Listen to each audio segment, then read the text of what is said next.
기도해 주신 하나님의 말씀은 마가복음 15장입니다. 마가복음 15장 1절에서부터 47절까지의 말씀 보도록 하겠습니다. 신약성경 82면에 나와 있는 마가복음 15장 1절에서부터 47절까지입니다. 제가 먼저 읽고 우리 성도님들이 읽고 한 절씩 교독하겠습니다. 새벽에 대제사장들이 즉시 장로들과 서기관들 곧 온 공회와 더불어 의논하고 예수를 결박하여 끌고 가서 빌라도에게 넘겨주니 빌라도가 묻되 내가 유대인의 왕이냐? 예수께서 대답하여 이르시되 내 말이 옳도다 하시매 대제사장들이 여러 가지로 고발하는지라 빌라도가 또 물어 이르되 아무 대답도 없느냐? 그들이 얼마나 많은 것으로 너를 고발하는가 보라되 예수께서 다시 아무 말씀으로도 대답하지 아니하시니 빌라도가 놀랍게 여기더라.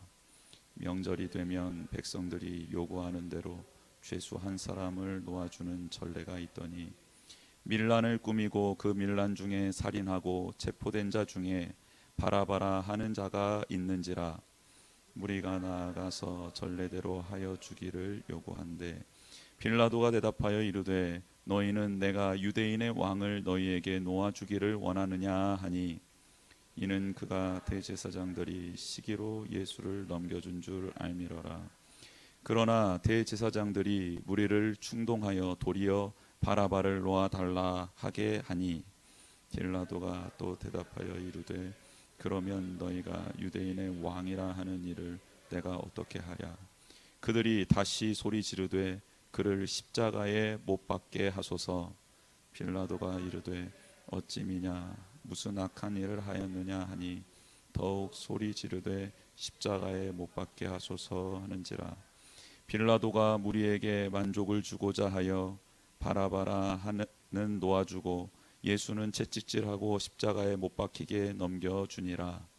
군인들이 예수를 끌고 프라이도리온이라는 뜰 안으로 들어가서 온 예수에게 자색옷을 입히고 가시관을 엮어 씌우고 경례하여 이르되 유대인의 왕이여 평안할지어다 하고 갈대로 그의 머리를 치며 침을 뱉으며 꿇어 절하더라.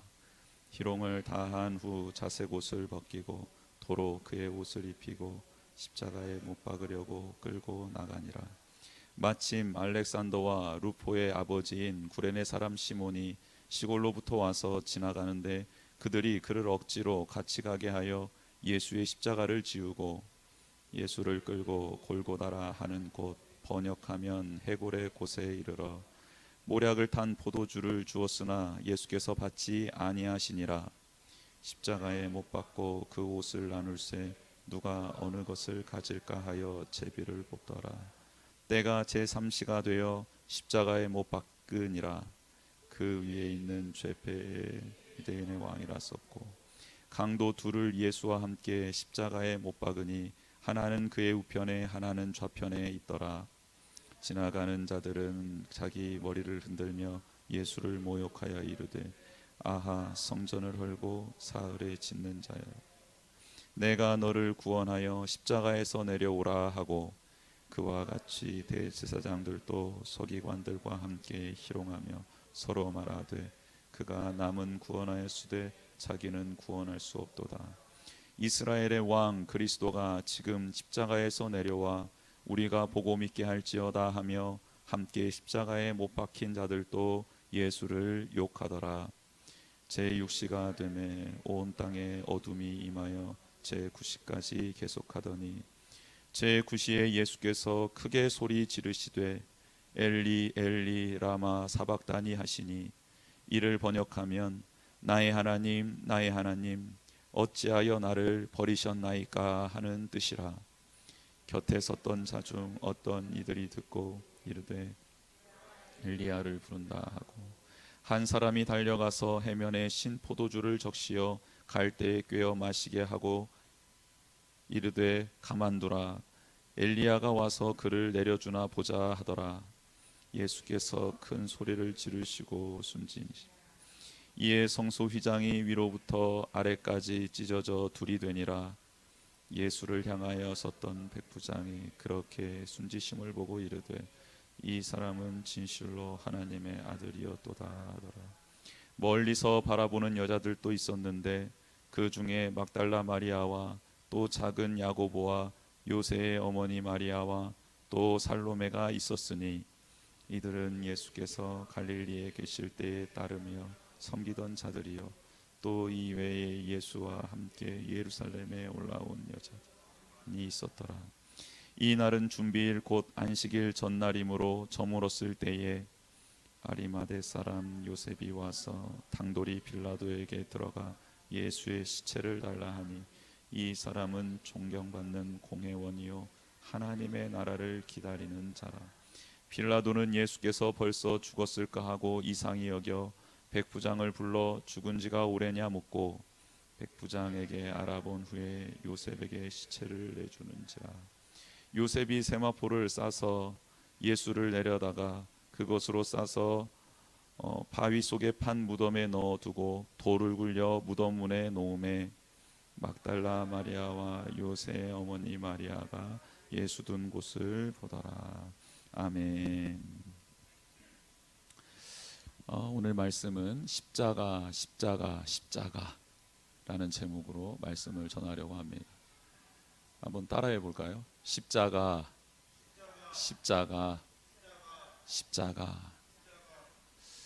십자가를 이렇게 묵상하고 십자가를 이렇게 말해보면 어떤 느낌이 드시는지 모르겠습니다. 오늘 성금요일 예수님께서 이제 십자가에 달려 돌아가신 날인데 저도 점심에 이렇게 금식을 하면서 주님께 이렇게 은혜를 구했습니다. 주님 그 은혜를, 그 사랑을, 그 놀라운 능력을 이 시간 저에게도 좀 깨닫게 해주십시오, 알려주십시오 하면서 그렇게 기도를 하고 말씀을 듣고 또 말씀을 읽고 묵상을 하는데 감히 헤아릴 수가 없는, 그리고 상상할 수도 없는 그런 은혜 가운데, 사랑 가운데 예수님이 계시는구나. 그리고 그 사랑, 그 은혜를 나에게 주시려고 그렇게 그 십자가 길을 걸으신 거였구나 라는 것이 깨달아지면서 다시 한번 무한 감사를 드리게 되었고 영광을 올리게 드렸습니다. 어제 제자들과 마지막 시간을 보낸 예수님은 유언과 같은 말씀들을 해주시지요. 내가 너희를 사랑한 것 같이 너희도 서로 사랑하라. 보혜사 성령이 와서 모든 것을 생각나게 하고 너희를 진리 가운데로 인도해 주실 것이다. 내가 포도나무고 너희가 가지니 너희가 내 안에, 내 말이 너희 안에 있으면 많은 열매를 맺게 될 것이다. 절대 높은 자리에 앉으려고 하지 말아라. 천국에서 큰 자는 섬기는 자들이다. 하나님께서 그런 자들에게 주실 자리를 친히 마련해 놓았느니라 라는 말씀들을 해주셨습니다.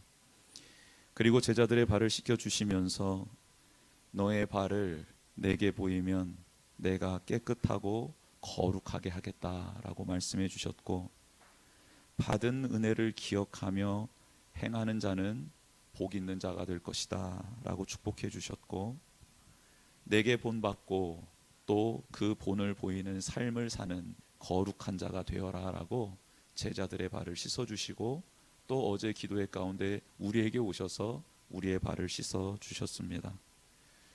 이 모든 말씀을 마치신 예수님은 겟세마네 동산으로 향하셨는데, 겟세마네 동산은 예루살렘 성전이 마주 보이는 곳입니다.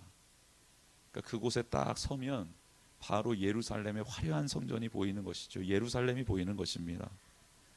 그곳에 서서, 그리고 그곳에 무릎을 꿇고 기도를 하시죠. 하나님 앞에 엎드려 마지막으로 감당해야 할 십자가의 길을 걷기 위해 순종의 기도를 드리는 것입니다. 내 원대로 마옵시고 아버지의 원대로 되기를 원합니다 라는 기도를 드립니다. 그리고 오늘 새벽 유다와 함께 들이닥친 무리들에게 잡히십니다. 하나님의 때가 되었고 예수님께서 그 뜻대로 순종하셨기에 그들은 예수님을 붙잡을 수 있었고 예수님은 순수히 그들에게 끌려가셨습니다. 이렇게 무리들에 의해 잡힌 예수님은 이후로 정신없이 끌려다니십니다. 공회에서 재판을 받으시고 빌라도 앞에서 신문을 받고 또 헤롯 왕에게 내보내지고 다시 빌라도에게 돌아와 결국 사형 선고를 받고 십자가에 달리게 됩니다. 그리고 그 순간에도 잊지 않고 사랑하는 제자 베드로를 돌봐 주시지요. 그렇게 시간을 보내고 오늘 오전 9시에 시작된 십자가형은 예수님께서 아버지 내 영혼을 아버지 손에 부탁하나이다 라는 마지막 외침을 끝으로 오후 3시가 지나 그 집행이 완료되고 숨을 거두시게 됩니다. 이미 많은 물과 피를 흘리신 예수님은 십자가에 달리신 지 6시간 만에 운명하시게 된 것이고 오늘 본문에 나왔던 것처럼 빌라도는 그렇게 빨리 예수님이 돌아가셨는가 의심하며 백부장에게 예수님이 돌아가셨는지를 확인하고 시신을 요셉에게 내어주는 장면을 보게 됩니다. 첫사람 아담이 불순종해서 하나님과 멀어졌듯이 동일한 죄악을 짓지 말고 이제는 십자가에 달려서 나의 죄를 사하신 그 예수님 안에서 거듭남으로 말미암아 영생을 누리는 우리 모두가 되기를 주님의 이름으로 축복합니다. 오늘 예수님께서 십자가를 지시면서 보여주신 모습을 통해 우리에게 주는 교훈을 얻고자 합니다. 첫째, 예수님은 한마디 말씀만 하시고 침묵하셨다입니다. 예수님은 침묵하셨습니다.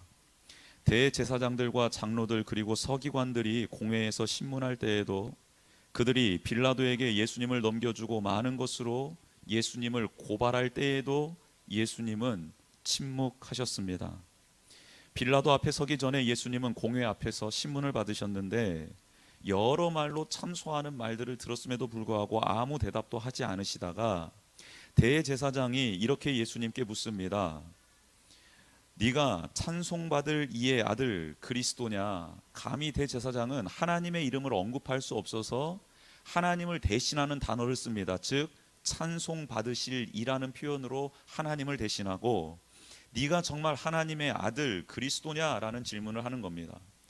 다른 말에는 아무 대답을 하지 않으셨던 예수님께서 그 질문에 대해서만 대답을 하십니다.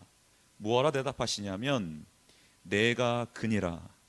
인자가 권능자의 우편에 앉은 것과 하늘 구름을 타고 오는 것을 너희가 보리라 라고 말씀해 주고 있습니다. 다른 부분에 대해서는 아무런 말씀을 하지 않으셨지만 예수님께서는 네가 하나님의 아들 이냐라는 이 질문, 정체성에 관련된 이 질문 앞에서는 침묵을 깨고 이렇게 말씀하신 겁니다. 내가 바로 그 하나님의 아들 예수 그리스도다. 이제 내가 죽게 될 터인데 죽음으로 끝나는 것이 아니라 부활하여 내가 그 전능자 하나님 보좌 우편에 앉게 될 것이고 그곳에서 내가 너희들을 다스리게 될 것이다. 그리고 심판의 때가 올 것인데 그때 내가 하늘 구름을 타고 오는 것을 너희가 보게 될 것이다 라고 그들이 물었던 질문의 비밀, 그 안에 담겨져 있는 하나님의 나라의 거대한 계획을 그들에게 말씀해 주십니다. 수많은 사람들이 예수 그리스도를 메시아라고 외칠 때 잠잠하라고 하셨던 예수 그리스도께서 이제는 잠잠하시지 않았습니다. 내가 메시아다, 내가 하나님의 아들이다, 내가 곧 죽을 것이다. 그러나 부활하여 전능자의 보좌 우편에 앉을 것이고 마지막 날에 내가 하늘 구름을 타고 와서 너희들에게 심판주로 서게 될 것이다 라고 정확하게 자신이 누구신지를 밝히십니다. 왜냐하면 때가 되었기 때문입니다. 그리고 그들이 빌라도 총독 앞으로 예수님을 데리고 와서 기소합니다. 이 과정 속에서 예수님은 빌라도의 질문 한 가지에만 대답하시고 나머지 그 무리들이 고발하는 내용에 대해서는 또 침묵하십니다. 빌라도의 질문은 이것입니다. 네가 유대인의 왕이냐라는 질문이었습니다. 근데 이 말이 한국말로는 네가 유대인의 왕이냐라는 뜻이지만 헬라어 원문에는 이런 말입니다. 네가 과거에서부터 지금까지 유대인의 왕이냐라는 질문입니다. 즉 이 말은 네가 과거의 왕이었다라고 말하고 지금 왕이 아니다라고 말하면 내가 너를 풀어주겠다라는 뜻이었습니다. 즉 예수님께서 혐의가 없다라는 것, 대제사장들의 시기로 인해서 이 자리에 왔다라는 것은 빌라도가 알고 있었습니다. 그래서 예수님을 풀어주고 싶었던 마음이 있었던 겁니다. 그래서 질문을, 너가 지난날에서부터 지금 이 시점까지 유대인의 왕이냐라고 현재 진행형으로 물어본 것입니다. 나 과거에는 왕이었지만 지금은 아니에요 라고 말하면 바로 그 자리에서 풀어줄 생각이었던가 봅니다. 그러나 예수님께서는 네가 유대인의 왕이냐라는 빌라도의 질문을 그대로 받습니다. 뭐라 말씀하시냐면 네 말이 옳도다. 다른 사본에는 네가 이미 말했다라고 고백을 하십니다. 다 알고 있으면서 왜 그런 질문을 하냐라는 뉘앙스로 예수님께서 빌라도의 말을 되받아치신 것이죠. 계속해서 침묵하고 있었던 예수님께서 유대인의 왕이냐 네가 현재까지냐라는 질문에 이렇게 대답하고 있는 것입니다. 너는 지금 나를 정치적으로 유대인의 왕이냐라고 묻지만 아니다. 나는 온 인류를 구원할 만왕의 왕 만유의 주로 왔고, 과거에서부터 현재까지 왕이냐라고 묻고 있느냐? 아니다. 나는 태초에서부터 이 세상 마지막 그날까지 왕이니라라고 선포하고 있는 것입니다. 과거 한 시점에 권력을 얻었던 왕들과 나를 비교하느냐? 아니면 네가 지금 섬기고 있는 로마 황제와 빗대어 네가 내가 왕이냐고 묻는 것이냐, 황제냐고 묻는 것이냐? 아니다. 나는 이 천지를 만드신 전능자일 뿐만 아니라 창조주일 뿐만 아니라 지금 너 앞에서 이 모든 무리를 구원할 메시아일 뿐만 아니라 장차올 하나님의 나라를 다스릴 만유의 주니라, 내가 왕이니라 라고 말씀하고 있는 것입니다.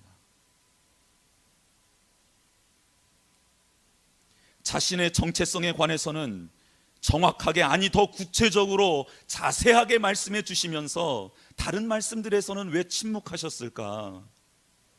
왜 수많은 그 참소하는 자들, 기소하는 자들, 고발하는 자들, 말도 안 되는 일들을 막 하고 있는 그들에게는 왜 아무 말을 안 하시고 침묵하셨을까?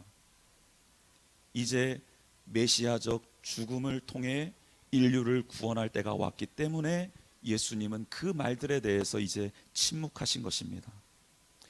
어떤 말을 해도 십자가를 지셔야 하는 시간을 뒤로 물릴 수 없다라는 것을 아셨고, 이미 정해진 그 길을 걷기 위해 예수님께서 결단하셨기 때문에 침묵하신 것입니다. 지금 예수님을 기소하고 고발하는, 재판하는 자들, 그들은 알 수 없었습니다. 그러나 예수님은 인류를 위해 모든 죄를 사하시기 위해 십자가에서 생명을 내어 주시기로 작정한 것입니다. 이사야 53장 7절에 이런 말씀이 있습니다. 그가 곤욕을 당하여 괴로울 때에도 그의 입을 열지 아니하였으며 마치 도수장으로 끌려가는 어린 양과 털 깎는 자 앞에서 잠잠한 양같이 그의 입을 열지 아니하였도다. 예수님은 하나님의 뜻을 확인했습니다. 겟세마네 동산에서 기도하심으로 결단하신 예수님은 하나님의 뜻대로 그 길을 걷기 위하여 침묵하신 것입니다. 하나님의 뜻 앞에, 털 깎는 자 앞에 잠잠한 양같이 잠잠하셨던 것이고, 하나님의 그 뜻 앞에 도수장으로 끌려가는 어린 양과 같이 침묵하고 계셨던 것입니다. 참소하는 자들 앞에 할 말이 없어서 침묵하고 계셨던 것이 아니라 하나님의 뜻이기에, 하나님의 말씀이기에 그 앞에서 침묵하신 것입니다. 하나님의 말씀이기에 침묵하신 것입니다. 하나님의 뜻이기에 침묵하신 것입니다. 그렇다면 침묵하신 예수님의 모습에서 우리가 받을 수 있는 교훈은 무엇일까요? 그것은 바로 우리도 예수님처럼 하나님 앞에서 땀방울이 핏방울이 될 정도로의 간절한 기도를 통한 바른 정체성이 있어야 된다는 것입니다. 지금 내가 왜 여기에 있는지, 그리고 하나님이 내게 원하시는 것이 무엇인지를 바로 알지 못하면 침묵하며 묵묵히 사명의 길을 걸을 수 없습니다. 여러분, 오늘 이 밤도 좋고요, 내일 밤도 좋습니다. 혹은 부활절 주일도 좋습니다. 여러분, 예수님께서 하나님 앞에 기도하셨던 겟세마네 동산의 기도가 여러분 일평생에 한 번은 꼭 있어야 합니다. 그 기도를 통해 정체성이 바로 정립되지 않으면 우리는 주님이 명하신 그 길을 걸을 때 침묵할 수도 없고 끝까지 순종할 수도 없기 때문에 그렇습니다. 내가 원하는 것이 아니지만 하나님이 원하시는 것이라면 이런저런 말 하지 않고 그분 앞에 잠잠한 것입니다. 그분의 뜻이 도수장으로 가서 도살당하는 것이라고 한다면, 그게 주인의 뜻이면 양은 침묵하며 그 주인의 손에 끌려가는 것입니다. 너의 털이 필요하다, 너의 털을 깎아야겠다 라고 하면 그 앞에, 털 깎는 자 앞에 잠잠하게 아무 소리 내지 않고 있는 것입니다. 또 한 가지는 인내를 배워야 한다는 것입니다. 인내는 견디는 것, 참는 것입니다. 내 손을 떠나버린 일에 대해서 이제는 하나님이 원하시는 것을 분명하게 알게 되었을 때, 나의 뜻과는 맞지 않지만 이것은 하나님이 정말 원하시는 것이다라는 게 확인되었을 때에 우리는 인내할 수밖에 없습니다. 이 잔인에게서 떠나기를 예수님은 원하셨습니다. 그렇지만 하나님의 원대로 되기를 원하셨던 주님은 그 뜻대로 되는 길에 있어서 이제는 인내하시는 본을 보여주신 것입니다. 참으신 것입니다. 견딘 것입니다. 침묵과 동시에 우리에게 예수님은 인내의 모습을 보여주고 있는 것이지요. 하나님의 일을 감당할 때 예수님의 뒤를 쫓아가는 우리에게 반드시 필요한 것이 바로 이 두 가지 침묵과 인내입니다. 사람 앞에서 침묵하라는 말이 아닙니다. 그 하나님 앞에서 침묵하라는 것입니다. 그 하나님 앞에서 인내하라는 것입니다. 이렇게 침묵하신 예수님 앞에 선 우리는 놀랍게도 예수님은 침묵하고 계시지만 우리는 그 앞에서 죄악을 고백하게 됩니다. 멈출 수 없는 눈물을 흘리게 됩니다. 모든 능력과 권세를 가지셨음에도 불구하고 우리를 위해 예수님께서 침묵하셨기 때문입니다. 모든 상황을 역전시키실 수 있는 분, 12두령이나 되는 12군단이나 되는 천사를 지금 당장 동원하실 수 있었던 분이 아무 힘도 없는 것처럼 침묵하셨다라는 그 주님 앞에 우리는 하염없이 눈물을 흘릴 수밖에 없습니다. 저 때문에 참으신 거기 때문에 그렇습니다. 저 때문에 인내하신 것이기 때문에 그렇습니다. 두 번째로, 예수님은 피조물인 인간에게 조롱과 멸시, 고난을 받으셨습니다. 공회 앞에서 신속모독죄로 정죄를 받은 후 그곳에 있던 사람들은 예수님께 침을 뱉었습니다. 예수님의 얼굴을 가리고 주먹으로 막 치면서 선지자 노릇을 해보라고 조롱했습니다. 하인들마저도 손바닥으로 예수님을 쳤습니다. 군인들은 예수님을 끌고 가서 자색 옷을 입히고 가시관을 씌우고 경례하면서 유대인의 왕이여 평안할지어다라고 모욕했습니다. 갈대로 예수 그리스도의 머리를 쳤습니다. 침을 뱉었습니다. 예수님을 멸시하며 꿇어 절하는 신용을 했습니다. 그리고 희롱을 다한 후에는 자색 옷을 벗기고 다시 예수 그리스도의 옷을 입혀 끌고 나가버렸습니다.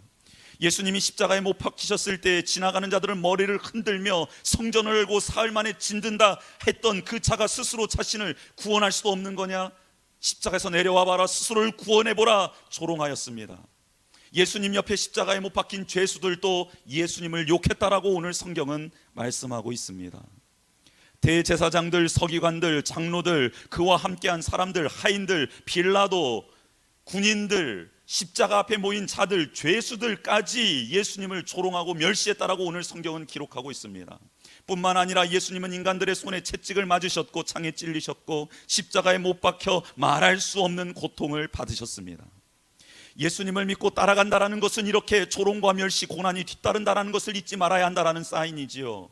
십자가의 길을 예수님과 함께 걷는다는 것은 바로 예수 그리스도의 고난에 동참한다는 것을 의미하기 때문에 그렇습니다. 예수님은 우리에게 아무런 문제가 없고 고난이 없는 인생을 주시겠다고 약속하신 적이 없습니다. 예수님께서 우리를 부르실 때 이렇게 부르셨지요. 나와 함께 이 길을 가자, 나를 따라오너라 라고 우리에게 말씀해 주시고 우리를 부르셨습니다.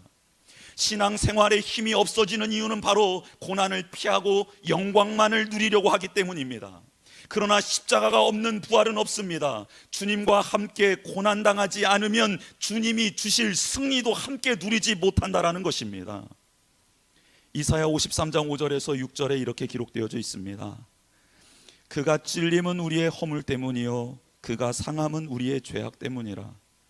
그가 징계를 받음으로 우리는 평화를 누리고 그가 채찍에 맞음으로 우리가 나음을 받았도다. 우리는 다 양 같아서 그릇 행하여 각기 제 길로 갔거늘 여호와께서는 우리 모두의 죄악을 그에게 담당시키셨도다. 예수님이 고난, 멸시, 조롱을 받은 이유가 바로 우리 때문이라고 성경은 정확하게 기록하고 있습니다.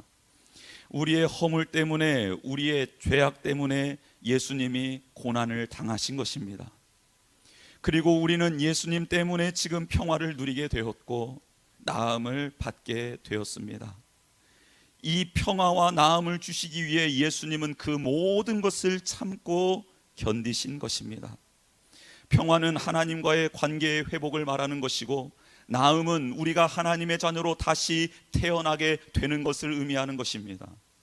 즉 이 십자가는 사탄에게 조롱받고 멸시받으며 고난받고 있는 우리를 건져주시는 예수님의 능력이 된 것입니다. 이제 다시는 사탄의 종로로 타지 않아도 된다라는 것입니다. 예수님께서 우리 대신 모든 고난을 받으셨기 때문에 이제는 다시는 종의 멍에를 매지 않고 예수 그리스도가 주는 생명의 자유의 멍에를 매야 된다라고 성경은 말씀하고 있습니다. 이제 우리는 예수님처럼 사탄의 지배하에 고통받고 있는 자들, 그들의 영혼을 위해 예수님이 걸어가신 길을 동일하게 걸어야겠습니다. 그 죽어가는 영혼들을 예수님께로 인도하는 일을 위해 예수님을 만나 그들도 온전히 회복되기를 바라는 마음에 우리 또한 당하는 환난이 있어야 되겠습니다. 이렇게 당하는 환난은 우리로 하여금 감사하게 되고 감사 찬송을 하나님께 올려드리게 되어 있습니다. 바울과 실라가 옥에 갇혔을 때 그들이 불렀던 찬송과 감사 말입니다. 그들이 불렀던 찬송과 감사가 그 길을 걷는 우리에게도 동일하게 나타나게 되고 불러지게 될 줄 믿습니다. 예수님께서 조롱과 멸시를 받고 고난을 당하신 이유, 바로 우리 때문이고 우리도 그 길을 걷기를 원하시기 때문인 줄 믿습니다. 마지막으로 예수님은 하나님과 관계가 단절되는 고통을 겪었습니다. 제9시에 예수님께서 이렇게 외치십니다. 엘리 엘리 라마 사박다니, 나의 하나님 어찌하여 나를 버리셨나이까 라고 외칩니다. 십자가의 사명을 감당하시는 예수님은 하나님과 단절되는 고통을 겪어야만 했습니다. 다른 것은 그래도 많이 힘드셨지만 참을 수도 있었을 것 같습니다. 견디실 수도 있었던 것 같습니다. 그러나 영원 전부터 앞으로도 영원까지 일치되어 살아가실 하나님과의 단절은 예수님에게 있어서 진정한 최고의 고통이었을 것입니다. 그러나 그것마저도 예수님은 받아들이십니다. 왜요? 왜 받아들이십니까? 우리 때문입니다. 주님이 허락하신 길, 하나님이 말씀하신 길을 걸을 때 우리는 하나님과 늘 교통하며 살아가기를 원합니다. 그러나 오늘 본문에서처럼 예수님의 부르짖음에도 하나님께서 응답하지 않으실 때가 있었던 것처럼 우리가 하나님의 뜻을 행하며 나아갈 때 우리가 부르짖는 기도에 하나님이 침묵하실 때도 있다라는 사실을 말씀해 주고 있습니다. 이런 일이 우리 가운데도 일어날 수 있음을 기억하라라는 것이지요. 여러분, 우리와 함께 믿음의 길을 걸어갔던, 또 믿음의 길을 먼저 걸었던 믿음의 선배님들에 대해서 성경은 이렇게 기록하고 있습니다. 히브리서 11장 36절에서 38절의 말씀입니다. 또 어떤 이들은 조롱과 책짓질 뿐 아니라 결박과 옥에 갇히는 시련도 받았으며, 돌로 치는 것과 톱으로 켜는 것과 시험과 칼로 죽임을 당하고 양과 염소의 가죽을 입고 유리하여 궁핍과 환난과 학대를 받았으니 이런 사람은 세상이 감당하지 못하느니라. 그들이 광야와 산과 동굴과 토굴에 유리하였느니라. 아멘. 믿음이 있었던 분들이고 하나님이 인정했던 사람들입니다. 하나님의 뜻을 따라 살아가는 사람들이었습니다. 그런데 이런 시련들이 있었다라고 성경은 정확하게 기록하고 있습니다. 모든 상황 속에서 구원해 주시고 하나님의 뜻을 따라 살아가는 자들을 사랑해 주신다 하나님 말씀해 주셨습니다. 그럼 응당, 이렇게 고통당하는 자들이 기도할 때에 응답해 주셨어야 하는 것 아닙니까? 감옥에 갇혔을 때에 감옥문을 열어 주셨어야 되는 것 아닙니까? 톱으로 킴을 받고 있을 때에 하나님께서 그 자리에서 구원해 주셨어야 되는 것 아닙니까? 그런데 그런 모든 상황 가운데 하나님이 침묵하셨다라는 겁니다. 유리하고 학대를 받고 있을 때에도 하나님이 침묵하신 것입니다. 얼마나 고통스러웠겠습니까? 얼마나 힘들었겠습니까? 그러나 그들은 모두 하나님의 약속을 믿고 그 고난을 견디고 하나님의 부재 상황이었음에도 불구하고 믿음을 지켰노라고 성경은 기록하고 있다는 것입니다.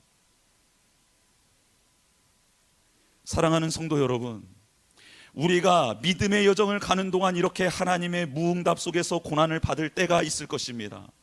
그러나 그 길이 하나님이 원하시는 길이었고 하나님의 말씀 따라 걷는 길이었다면 반드시 죽지 않고, 아니 죽더라도 다시 살아나게 되는 영광을 맛보게 될 줄 믿습니다. 의심하지 마십시다. 하나님의 신실하심을 의심하지 마십시다. 예수님도 십자가에서 부르짖으셨을 때 예수님께서 부르짖는 그 부르짖음에 하나님이 침묵하셨습니다. 예수님께서 십자가에서의 하나님과의 단절을 경험하신 것은 그 후에 주어질 영생을 예비한 거룩한 단절이었다라는 것입니다. 하나님이 사랑하는 자들을 그 외침 가운데 가만두시지 않고 응답하지 않고 있는 그 이유는 무엇인가? 거룩한 단절을 주시는 이유는 무엇인가? 그 뒤에 감당할, 그 뒤에 주실 하나님만이 하실 수 있는 영광을 주시기 위하여 거룩한 단절을 우리에게 허락하실 때가 있다는 것입니다. 여러분, 그때에도 우리가 하나님을 부인하지 말고 배신하지 말고 원망하지 말고 믿음의 선배님들처럼 그 상황 속에서라도 계속해서 하나님의 신실하심을 찬양할 수 있는, 하나님의 그 약속을 붙들 수 있는 그런 저와 여러분 되시기를 주님의 이름으로 축복합니다. 이게 바로 하나님과의 단절 속에서 예수 그리스도께서 우리에게 보여주시는, 들려주시는 교훈입니다. 말씀대로 살아가며 겪게 되는 영적 고독과 단절의 경험은 그것이 끝이 아님을 오늘 성경은 분명히 말씀해 주고 있습니다. 하나님의 사랑과 신실하심을 믿고 나아가는 우리 모두가 되기를 주님의 이름으로 축복합니다. 함께 찬양하며 기도하는 시간을 갖겠습니다.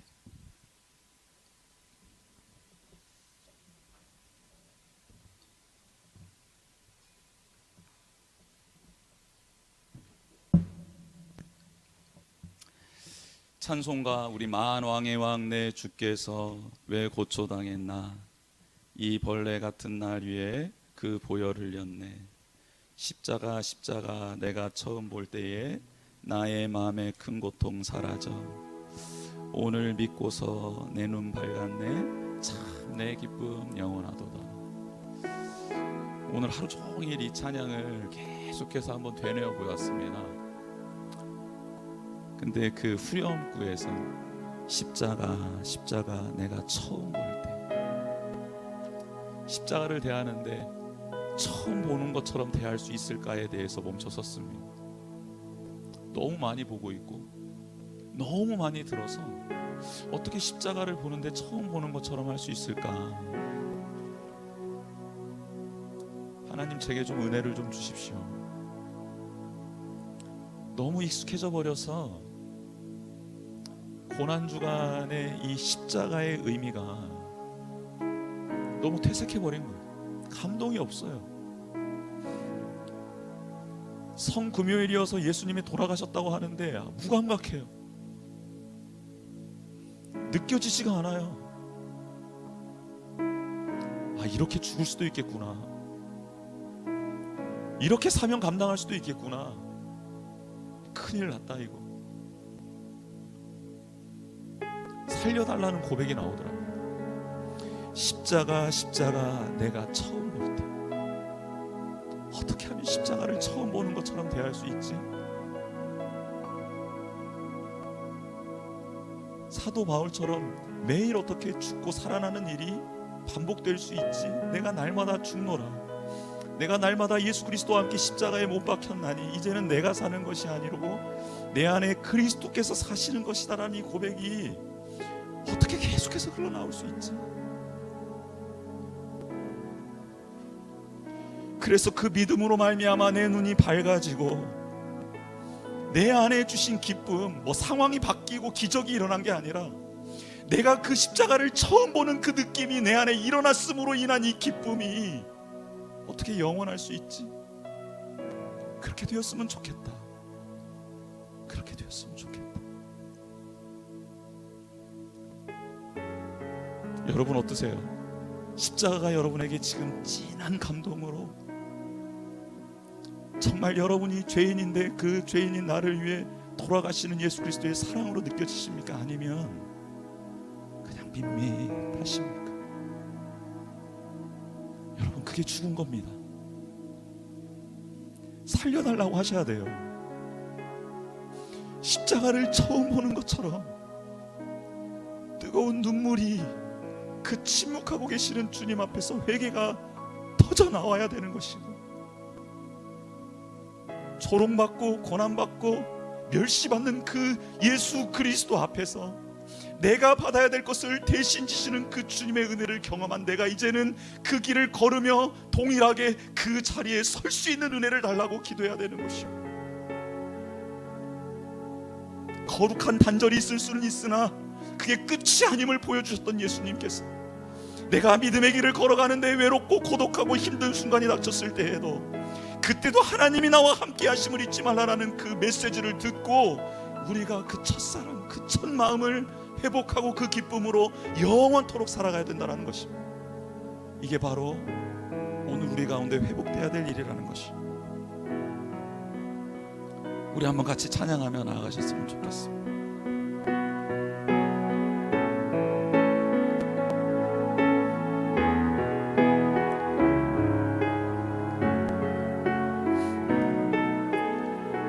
만왕의 왕, 만왕의 왕, 내 주께서 왜 고쳐 당했나. 이 벌레 같은 날 위해 그 보혈을 흘렸네. 만왕의 왕,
참 내 기쁨 영원하도다. 십자가를 지신 예수님께서